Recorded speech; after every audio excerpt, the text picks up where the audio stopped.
好，来宾麦克风试音，1、2、3、4，1、2、3、4。总统麦克风试音，1、2、3、4，1、2、3、4，5、6、7、8、9、10。麦克风试音，1、2、3。麦克风试音，1、2、3、4、5、6、7、8、9、10。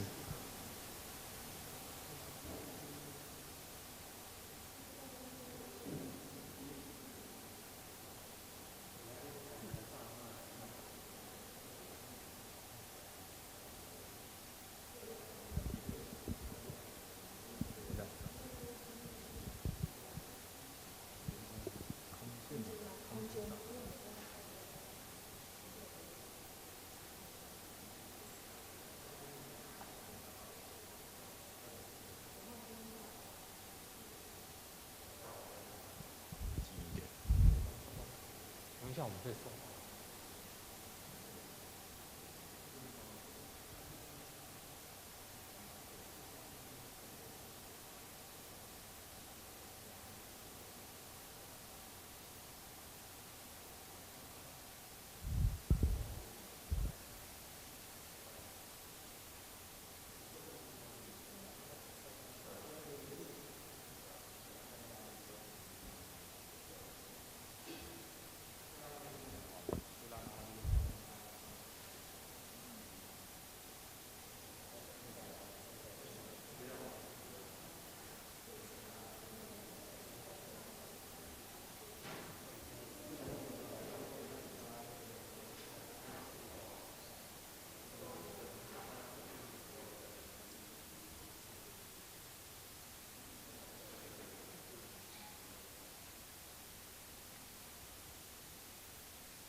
Test. Okay.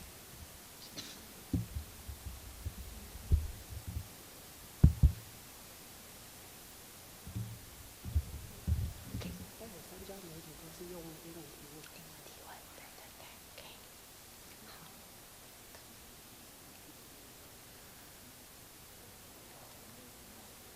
等一下，他们快要来的时候，他们要进来的时候跟我讲，好不好？可能就要。不，你在这里，你会贴吗？你会一个，然后对，太好，对，他不用了，他们比我们还先进，我们就不用在那边等。呀。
Test, test.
Get it.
Ladies and gentlemen, let's welcome the President of the Republic, Dr. Tsai Ing-wen, and the Honorable Nancy Pelosi, Speaker of the U.S. House of Representatives, into the room, together with her delegations.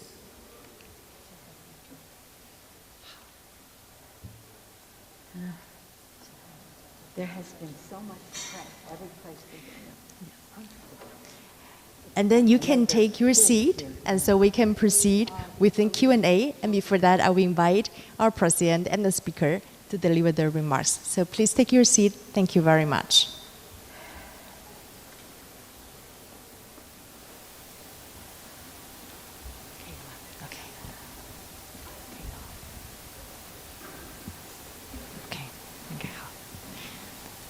And first, I would like to invite the host, our President of the Republic, Dr. Tsai Ing-wen, to make her remarks. Yes, I'd like to take this opportunity to reiterate the Taiwanese people's warm welcome to Speaker Pelosi and the delegation. We're grateful for the delegation's visit under such challenging circumstances. as a demonstration of unwavering support to the people of Taiwan. The speaker's presence here in Taiwan serves to boost public confidence in the strength of our democracy as a foundation to our partnership with the United States. I told Speaker Pelosi that we are committed to maintaining the status quo across the strait. Taiwanese people are pragmatic. We have welcomed many congressional delegations to Taiwan over the years, and the normal practice of friends visiting each other is inherent in our culture of hospitality. Military exercises are unnecessary responses. Taiwan has always been open to constructive dialogue, and we will work with stakeholders to bring about stability and peace in the region. Thank you. Thank you very much, Madam President. And now I'm honored to give the floor to Speaker Pelosi to deliver her remarks. Thank you very much. Thank you very much, Madam President, for your leadership and for the leadership gathered here with you today. I'm proud of my delegation. We're almost like one unit. The chairman of the Foreign Affairs Committee, the chairman of the Mr. Meeks, Mr. Takano, chair of Veterans Affairs, vice chair of Foreign Energy and, Ways and Means, the Trade Committee, Congresswoman Susan Del Bene, and member of the Intelligence Committee, Mr. Krishnamurthy, and a member of the Foreign Affairs and Armed Services Committee, Mr. Kim. I say that because when I speak, my receiving your kind words as well as this invitation is really received and appreciated by members of Congress. On both sides of the aisle, on both sides of the Capitol, great enthusiasm for the U.S.-Taiwan relationship. Let's just put it in perspective. Over 4 decades ago, the Taiwan Relations Act was built in building a strong bond between our two countries, advancing our shared interests of governance, economy, and security, while respecting the One China policy. Our solidarity with you is more important than ever as you defend Taiwan and your freedom. In our bilateral meeting, we discussed key opportunities to deepen our partnership, upholding democracy and human rights and respect for the individual, combating, well, I'll get around to comment. 3 areas that I just mentioned: security, economy, governance. Security, our relationship is a strong one, and we discussed how we can make it stronger and more and up to date. In economy, we talked about a trade agreement that might be possible and soon. And in governance, among other things, and in governance, I want to salute Taiwan for the leadership you have provided in fighting COVID. Probably one of the highest rates of vaccination, but also the lowest number of deaths from COVID, a real model for the world. It's about science, but it's also about community acceptance of a plan, and that is called leadership. So thank you for that, a lesson to all of us. And so as we deal with those 3 areas, we come here following the President's lead on the Indo-Pacific economic framework. That's interesting. We support that. Again, in terms of security, economy, and governance. Taiwan's not a part of that, so we want to build a different set with the economic package, with our security package, and a trade agreement, hopefully, that is imminent. So this is a very important time for us because we came here to listen and to learn about how we can do this more effectively, really achieving the goals for Taiwan that we all aspire to but don't understand as fully as we do now because of this trip. So again, it's a great pride for us today, the first woman speaker in the House, meeting the first woman president of Taiwan. We have some enthusiasm for that, and again, we're very proud of our representative, Sandra Aldkirk, and I'm proud of my colleague, Susan Delbene. So they took a moment to take some pride in women's leadership. Again, our delegation came here to send an unequivocal message. America stands with Taiwan. Thank you, Madam President. Thank you very much, Your Honorable. Right now, with the permission of our President and Speaker Pelosi, we'll be taking up questions from the media. So we'll proceed right now taking the first questions from Taiwanese media, and it will be raised by Mr. Joseph Ye from CNA. Joseph? President Tsai, Madam Speaker, I'm Joe from the Central News Agency. I'm representing more than hundreds of Taiwanese media, but I was given one question, so the question will be a little bit long, so please bear with me, because we have waited for 25 years for this chance. So you're the first House Speaker to visit Taiwan in 25 years, so do you foresee that your visit will bring up even more similar high senior official U.S. to visit Taiwan in the future, or maybe future speakers? This is the first part of my question. And the second part is, in accordance with Taiwan Travel Act, high-level visit a two-way thing. So a lot of U.S. congressmen has proposed President Tsai to speak at U.S. Congress, if possible. Do you see that it could realize anytime soon in the near future, especially under your leadership in the House? And the final question is, I'm sorry, 25 years again, sorry. The final question is, how do you see how the Chinese welcome you with military exercise and sanctions against Taiwan? Do you foresee that? Thank you. Well, first let me thank you for your questions on behalf of all of those other people. And to say that in terms of our visit here, and would that lead to other visits? I certainly hope so. But I think it's important to note that members of Congress, several of them have made trips just earlier this year. 5 senators, bipartisan, came, again, including the chair of the Foreign Relations Committee, Mr. Menendez, came. Not too much of a fuss was made. Individual senators have made trips or plan to make trips. And I just hope that it's really clear that while China has stood in the way of Taiwan participating and going to certain meetings, that they understand that they will not stand in the way of people coming to Taiwan. It's a show of friendship, of support, but also a source of learning about how we can work together better in collaboration. So, I think that they made a big fuss because I'm Speaker, I guess. I don't know if that was a reason or an excuse, because they didn't say anything when the men came. What's the second part was?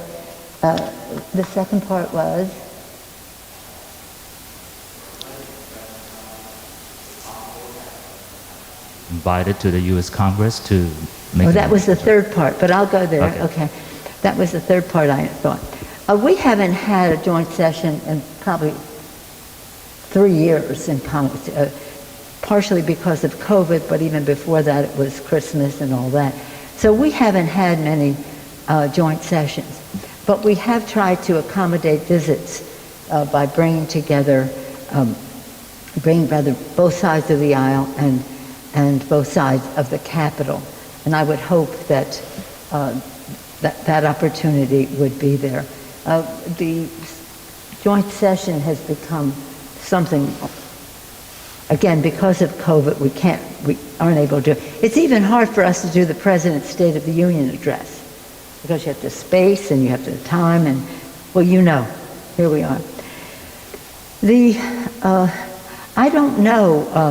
I think that whatever China was going to do, they will do in their own good time. What excuse they may use to do it is another thing. But you really know more about that than I do. I do think that it's really important for the message to be clear that in the Congress, House, and Senate, Democrats and Republicans are committed to the security of Taiwan in order to have Taiwan be able to most effectively defend themselves. But it also is about our shared values of democracy and freedom and how Taiwan has been an example to the world in that regard. And whether it's certain insecurities on the part of the president of China as to his own political situation that he's rattling a saber, I don't know. But it doesn't really matter. What matters to us is that we salute the successes of Taiwan. We work together for the security of Taiwan, and we just take great lessons from the democracy in Taiwan. Thank you very much, Madam Speaker. Right now we take questions from the international media, and I would like to invite Samson Ellis. He is the Taipei Bureau Chief of Bloomberg News. Samson? Oh, thank you. Madam President, Madam Speaker, we have seen the Chinese authorities take multiple economic actions against individual Taiwanese companies and entire sectors of the economy here. Taiwan has already paid a cost for your visit and is likely to continue to do so over the coming days and weeks. What concrete, tangible benefits can you promise Taiwan to offset the cost of your trip? Well, at the same time as this trip is taking place and in recognition of our common interest economically, we just passed the Chips and Science Act. This is something that opens the door for us to, again, have better economic exchanges. I know that some Taiwan businesses, significant ones, are already planning to invest in manufacturing in the United States. And the ingenuity, the entrepreneurial spirit, the brain power, whatever, the intellectual resource that exists in Taiwan and the success of the tech industry here for one sector has been really a model, and again we want to increase our relationship. So I think that I would be saying that would be a goal we share, but with the CHIPS Act we're really facilitating reaching that goal, and it's pretty exciting. It's pretty exciting, and I think that you will see a recognition of the scientific success that Taiwan has had being a model for how we go forward. That's why our bill is called Chips and Science. Thank you very much, Madam Speaker. Right now, last but not the least, we will have a representative from the Japanese media, Mr. Ishiro Koichiro-san. He is the bureau chief of Asahi Shimbun of Japan. Hello. 你好，总统。 Konnichiwa. Hello, Speaker Pelosi. Konnichiwa. Thank you very much for taking my questions. My question is about the Chinese democracy. Now we are witnessing the Chinese authorities increasing various pressures, not only to Taiwanese people and Hong Kongese, but to their own citizens, I mean the Chinese people. And as a strong and long-time advocate of democracy, please let us share your ideas. How the democratic countries, including South Korea, Japan, where you are heading to, can deter China from invading Taiwan militarily, and how we can guide China toward a democratic political system. Thank you. Well, two things. In the context, your question comes in the context of right now a struggle between autocracy and democracy in the world.